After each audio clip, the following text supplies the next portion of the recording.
প্রথম পর্ব কুমড়ো ফুলের বড়া। জানলার কাছে বসন্তের নরম রোদে সার দিয়ে সাজানো আছে কাচের বড় বড় বয়াম। মুখগুলো ঢাকা আছে পরিষ্কার সাদা কাপড়ের ফেটটিতে। বয়ামগুলোকে বাইরে থেকে দেখলে বোঝা যায় না তার মধ্যে কী রসদ লুকিয়ে আছে, কিন্তু যারা এই বাড়িতে রোজ ভাত খেতে আসে তারা ঠিক জানে ভাতের পাতে লেবু, নুন, লঙ্কা দেওয়ার পাশাপাশি উড়ে বামুন ধনঞ্জয় একটু করে শালপাতায় ছুঁয়ে দিয়ে যায় বয়ামের সেই লুকানো সম্পদ। কামরাঙা, কদবেল, জলপাই কিংবা কোনো দিন পাকা তেঁতুলের আচার। নতুন কাস্টমারেরা অবাক হয়ে যায়, আর পুরনো লোকেরা ভাবে আজ কোনটা পাতে আসবে। শুধু আচারের টানেই না, এই হোটেলে ভিড় লেগে থাকে পূব বাংলার এক বিধবা মহিলার হাতের রান্না খেতে। ইন্দুবালা কবে যে এই ভাতের হোটেল শুরু করেছিলেন আর কেন করেছিলেন নিজেও ঠিক মনে করতে পারেন না।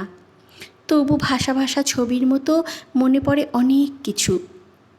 শুধু যেবার যখন লোকের এক কোলের এক মেয়ে আর তার ছোট্ট দুই ছেলেকে নিয়ে বিধবা হলেন, সেদিন থেকেই বুঝতে শুরু করেছিলেন যারা এতদিন ঘিরে রাখত তাদের, যারা সুযোগ সুবিধা ঠিকমতো আদায় করে নিয়ে যেত, তারাই এখন ছায়ার মতো সরে যাচ্ছে।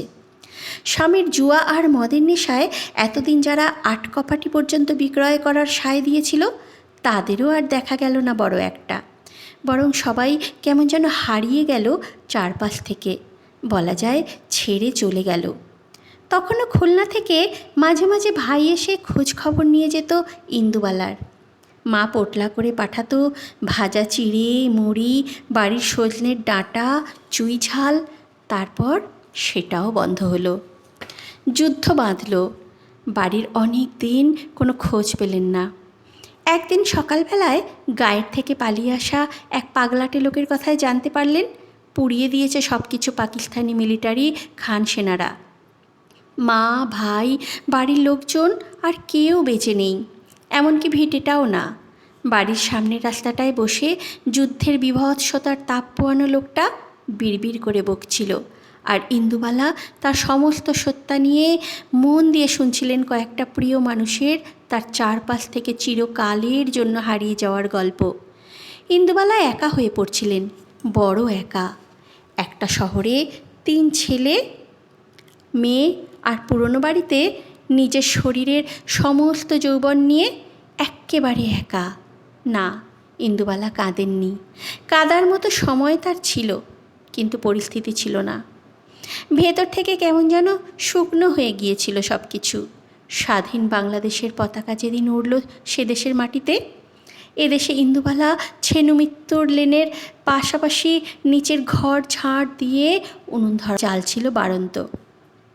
ছেলে মেয়েগুলো খিদের জ্বালায় তারও স্বরে কাঁদছিল। পাওনাদারের দল দাঁড়িয়েছিল রাস্তায়। লক্ষ্মী মাছওয়ালি শেষ বাজারে একটু তাড়াতাড়ি বাড়ি ফিরছিল, আর থমকে দাঁড়িয়ে পড়েছিল নোনা ধরে ক্ষয়ে যাওয়া দোতলা বাড়িটার সামনে। লক্ষ্মী দেখেছিল একটা বছর 25 মেয়ে সদ্য বিধবার সাদা ধবধবে শাড়িতে এলো চুলে চুপ করে বসে আছে ধরা উঠোনটার সামনে। উনুনে গুলের আছে ফর্সা মেয়েটার মুখ লাল হয়ে আছে। ওদিকে দূরে দাঁড়িয়ে আছে চিল শকুনের মতো পাওনাদারেরা। লক্ষ্মীর যেন কি একটা মনে হয়েছিল সেই মুহূর্তে। এই বাড়িতে মাছ বিক্রি করেছে সে বহুদিন, এই বাড়ির নুন খেয়েছে সে। একটুও সময় নষ্ট করেনি লক্ষ্মী। সোজা এসে দাঁড়িয়েছিল ইন্দুবালার সামনে। গ্যাট থেকে 2 টাকা বার করে মেঝের উপর রেখে দিয়ে বলেছিল, আজ তোমার বাড়িতে 2টো ভাত মুখে দেবো মাজি, কিছু মনে করো না। 12টা 25-এর ক্যানিং লোকাল ছুঁড়ে গেল যে। এখন 2টো পেটে না পড়লে বাড়ি ফিরতে সাঁঝ হয়ে যাবে, আর সলিল চলবে না মাজি। ইন্দুবালা হ্যাঁ না কিছুই বলেননি। তাদের খুলনার বাড়িতে অতিথিরা কোনো দিন ভাত না খেয়ে যায়নি। আজও তিনি লক্ষ্মীকে ফেরত পাঠাতে পারলেন না। বলতে পারলেন না তার ভাড়ারে ফোটাবার মতন চালটুকু নেই।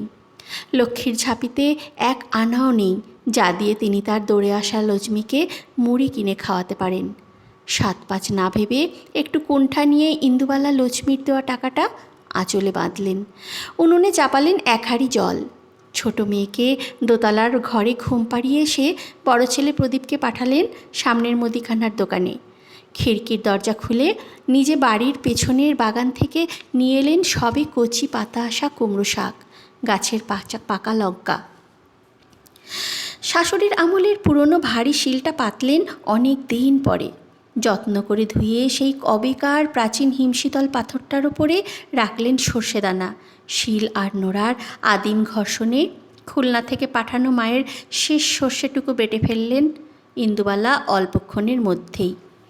লোহার কড়াইতে জল মরতে থাকা সবুজ ঘন কুমড়ো শাকের ওপর আঁচলা করে ছড়িয়ে দিলেন সর্ষের মণ্ড। কয়লার আঁচে টকবক আওয়াজে ফুটতে থাকলো কচি শাকগুলো, তার নরম পাতাগুলো। সাতলানোর ঝাঁজ ছড়িয়ে পড়তে লাগলো গোটা বাড়িতে। দোতলার ঘরে খুকি চোখ মেলে হাত পা নেড়ে খেলতে থাকলো।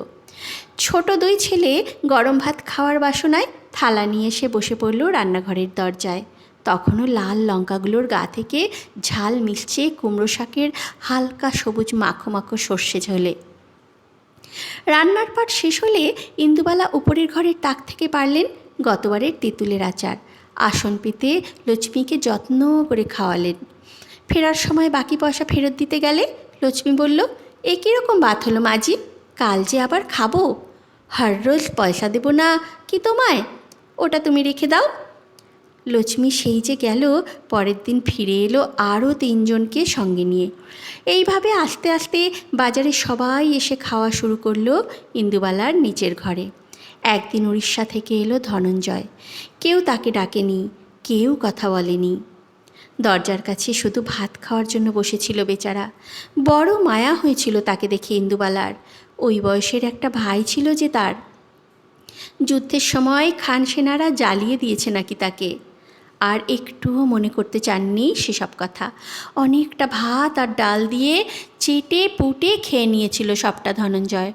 ছেলেদের খাইয়ে মেয়েকে ঘুম পাড়িয়ে রান্নাঘর পরিষ্কার করতে এসে ইন্দুবালা দেখেছিলেন সব কিছু সাফসুতরো, থালা বাটি ধোয়া, এমনকি মাটির উনুনটা পর্যন্ত সুন্দর করে লেপা।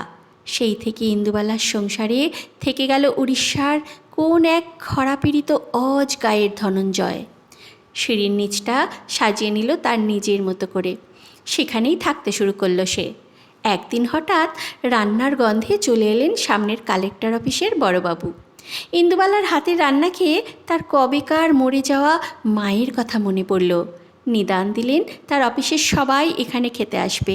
শুধু তাই নয়, নিজে থেকে খুশি হয়ে একটা হলুদ রঙের এনামেল বোর্ড বসিয়ে দিলেন ইন্দুবালার বাড়ির বাইরের ঠিক দরজার উপরে। সেখানে জলজল করে লেখা থাকলো ইন্দুবালা ভাতের হোটেল। পুরসভা থেকে লাইসেন্স হলো, 2 ছেলে বড় হলো। তারা দিব্য লেখাপড়া শিখে সুন্দর বিয়ে করে টুপটাপ সরে পড়ল। মেয়ে গেল জামাইয়ের সাথে পাঞ্জাবে, হিল্লিতে দিল্লিতে ঘুরে ঘুরে সংসার করতে। ইন্দুবালা একা থেকে গেলেন তার ভাতের হোটেল নিয়ে, একদম একা। একা কেন থাকলেন? তার একটা বিস্তৃত ব্যাখ্যান দেওয়াই যেত। গল্পের পরিসর জটিল করার জন্য প্যাঁচ পয়সার কম ছিল না, কিন্তু তাহলে একতরফা ইন্দুবালার কথা শুনলে চলতো না। তার সাথে তার 2 ছেলে এবং 1 মেয়ের কথাও শুনতে হতো। 4 পক্ষের কথা শুনলে মনে হতো বাঙালির চেনা গল্প। মা মানিয়ে নিতে পারছেন না ছেলেদের সংসারে, কেমন যেন পরপর মনে হচ্ছে নিজেকে। আজ পর্যন্ত সংসারের যে চাবিটা নিজের আঁচলের খুঁটে বাঁধা থাকতো, তা যেন চলে গেছে অন্য কারো হাতের মুঠোয়। ওদিকে ছেলেরা বলতো মা বড় বেশি নিজের মতো করে চলতে চাইছে, কারো কথাই শুনছে না। বয়সেরও তো একটা ছায়ানিবিড় শান্তি আছে, কিন্তু ইন্দুবালার নিজের থেকেই সেসবের কোনো বালাই ছিল না। আর কোনো কালেই তো মেয়ের বাড়িতে বাঙালি মায়েরা থাকতে খুব আহ্লাদিত হননি, সব সময় কিন্তু কিন্তু করেছেন। কাজেই মেয়ের দিকের দরজায় অনেক আগেই খিল তুলে দিয়েছিলেন ইন্দুবালা। যদিও খোঁজখবর নেওয়া, এসে দেখাশোনা করা, এই সবই তারা করেছে। এমনকি মায়ের নিয়মিত ডাক্তারি চেকআপও। নাতিরা আহ্লাদ করে নাত বউ নিয়ে আসে মাঝে মাঝে, ঠাকুমার খবর রাখে। কিন্তু বুড়ি নিজে এইসব জাগতিক মায়ার ছেদ বাঁধনে একটুও আটকা পড়তে চান না। একদিনও ভাতের হোটেল বন্ধ হয়নি লক্ষ্মীর খাওয়ার দিন থেকে। বন্যা, কলেরা, ডেঙ্গু, দাঙ্গা, কারফিউ, কোনো কিছুতেই ইন্দুবালা ভাতের হোটেলের উনুন থেকে আঁচ নেভেনি। ভাঁড়ারে বাড়ন্ত হয়নি চাল, বাড়ির পেছনে বাগানের কুমড়ো শাক। আজ ইন্দুবালার বয়স যখন হাতের ঘরে ছুঁয়ে ফেলেছে, তখন ছেলেরা মাকে এই ব্যবসা বন্ধ করতে বললে। নিজের হাতে রান্না বান্না না করার ফরমান জারি করলে অশান্তি বাধে কালবৈশাখীর মতো। ফলে বেশ কিছুদিন মুখ দেখাদেখি বন্ধ থাকে দুই পক্ষের। তখন শিবরাত্রির সলতের মতন বিজয়া পয়লা বৈশাখের নমস্কারটুকু টিকিয়ে রাখে নাতি নাতনিরা। ছেলেরা দূর থেকে ফোন করে খবর নেয়, ধনঞ্জয়কে বকাঝকা করে মায়ের ঠিক মতন দেখাশোনা করার জন্য। আর ইন্দুবালাও তখন নিজের সামনে একটা পাঁচিল তুলে নেন। অভিমানের আদান প্রদান বেশ কিছুদিন অব্যাহত থাকে, কিন্তু তার মধ্যেই ইন্দুবালার রান্নাঘরে মরশুমি পদের কোনো বিরাম হয় না। সেখানে কৌটো ভর্তি হতে থাকে পৌষের পিঠেতে, বর্ষার ভাপা ইলিশে, গরমের মুড়ি ঘণ্টতে। ধনঞ্জয় সব দিয়ে আসে বুড়ির নাম করা টিফিন কৌটোতে, ছেলে মেয়ে প্রত্যেকের বাড়ি বাড়ি। পূর্ণিমায় বুড়ির গাঁটের ব্যথা বেড়ে যায়। অমাবস্যায় হাঁটতে পারেন না প্রায়, তবুও মলম লাগিয়ে জলের সেঁক নিয়ে রান্না করেন ইন্দুবালা। অতগুলো লোক আসবে, আঙুল চেটে চেটে খাবে। বায়না করবে একটু শুক্তোর জন্য, একটু মাছের মাথা দিয়ে করা ডালের জন্য। পরিতৃপ্ত চাঁদপানা মুখগুলো দেখতেও ভালো লাগে যেন। এদের খাইয়েও সুখ। ইন্দুবালা তাই কোনো দিন কোনো তীর্থে যাননি, ধম্মকম্ম করেননি। ঠাকুরের কথামৃতের বাণী মনের মধ্যে আউড়ে গেছেন। নারায়ণ সেবা, জীবে প্রেম। তবে আজকে পূর্ণিমা, অমাবস্যা গ্রহণের মারপ্যাচ না থাকলেও পায়ের ব্যথাটা যেন বড্ড বেড়েছে ইন্দুবালার। সকালে পাজি খুলে আতি পাতি দেখেছেন, কোথাও কোনো বক্রদৃষ্টি নেই গ্রহের। তবুও বাড়ির পেছনে বাগানের সিঁড়িটা দিয়ে নামতেই হড়কে যাচ্ছিলেন আরেকটু হলে। কবে থেকে ধনঞ্জয়কে বলে যাচ্ছেন, ওরে চুন ফেল, একটু নারকেল ছাঁটা দিয়ে ঘষে ঘষে পরিষ্কার কর। তা কে শোনে কার কথা? থাকতো সেই আগেকার বয়স, কারো কাজের জন্য তিনি বসে থাকতেন নাকি? ওই 10 কেজি চালের ভাত নিজে করেননি এক সময়? ফ্যান গালার সময় বাজারের লোকগুলো এসে দাঁড়িয়ে থাকতো জুই ফুলের মতন ভাত দেখার জন্য।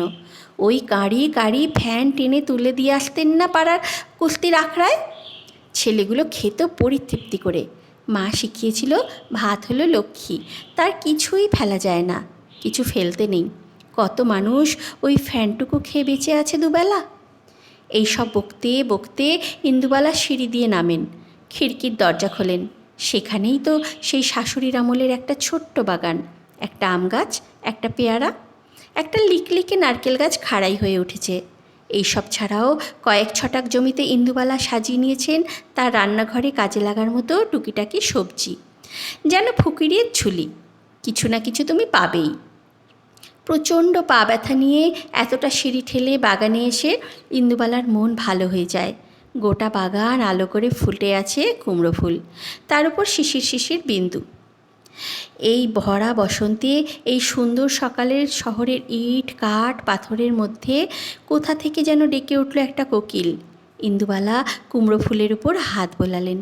কোথা থেকে যেন পুরনো কলকাতার ছেনুমিত্তির লেনের এঁদো গলির দোতলা বাড়ির ছোট্ট বাগান হয়ে গেল খুলনার কলাপোতার নিকানো উঠোন। মাঠের উনুনে শুকনো খেজুর পাতার জিরানো আঁচ, আর চাটুর উপরে ছ্যাকচক করে ভাজতে থাকা কুমড়ো ফুলের মিঠে বড়া।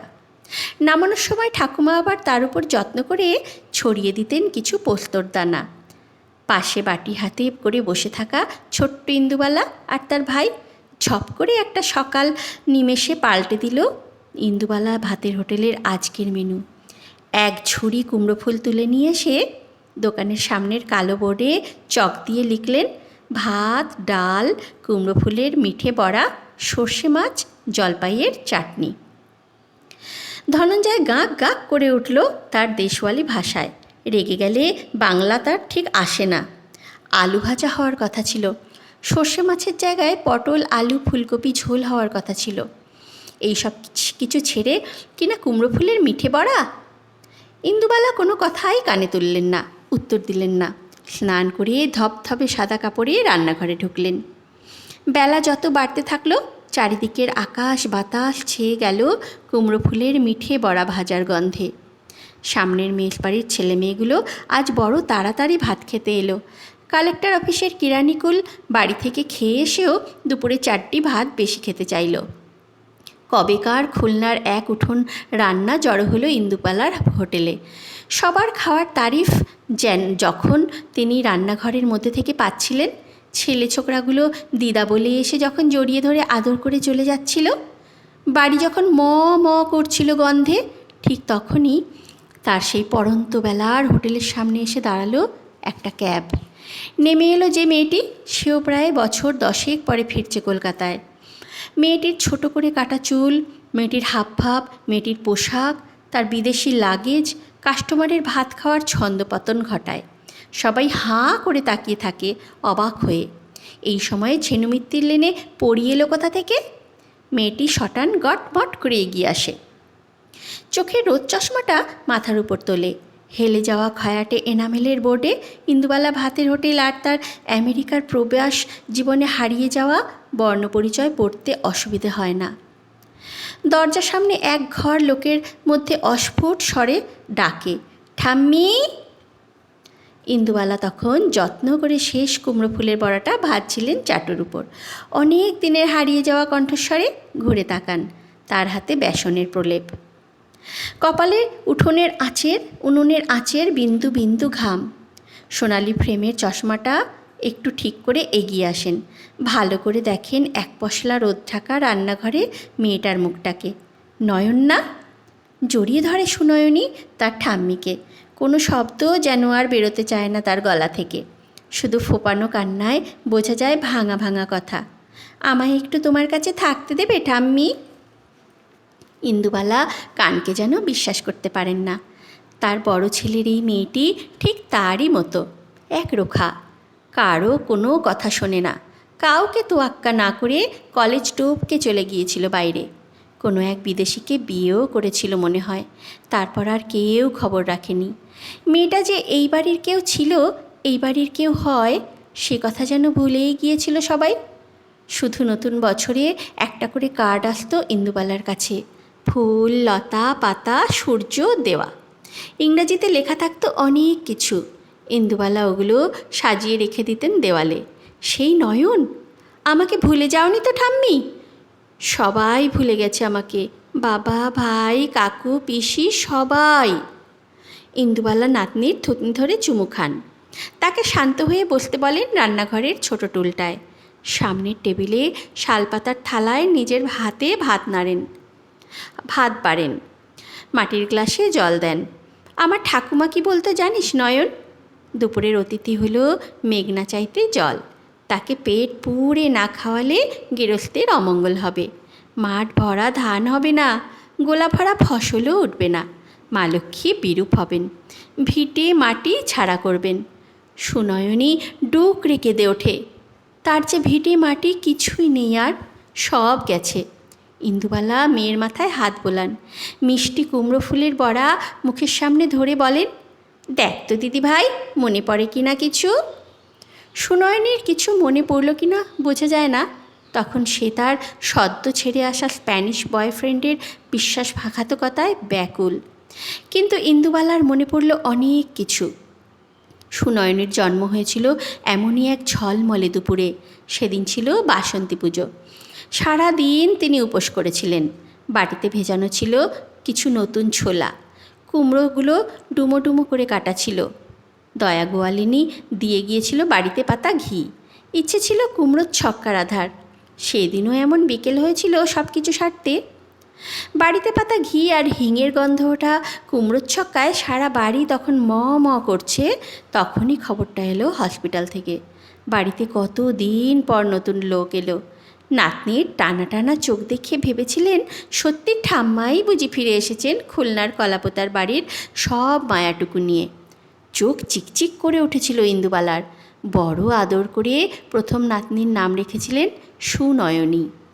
সন্ধ্যাবেলা ধনঞ্জয় ধূপ দেখাতে এসে দেখল কালো বোর্ডে লেখা আছে রাতের মেনু, রুটি, কুমড়োর ছক্কা, সিমাইয়ের পায়েস। ধনঞ্জয় আবার খিটখিট করতে পারত পুরীর মেনু চেঞ্জ করার জন্য, কিন্তু আজ সে টু শব্দটিও করল না, বরং বটিটা নিয়ে একটা বড় কুমড়ো কাটতে বসল। আর কেউ না জানুক, সে জানে বড়নাতনি সুনয়নী চলে যাবার পর থেকে আর একদিনও এই বাড়িতে কুমড়োর ছক্কা রাঁধেননি ইন্দুবালা।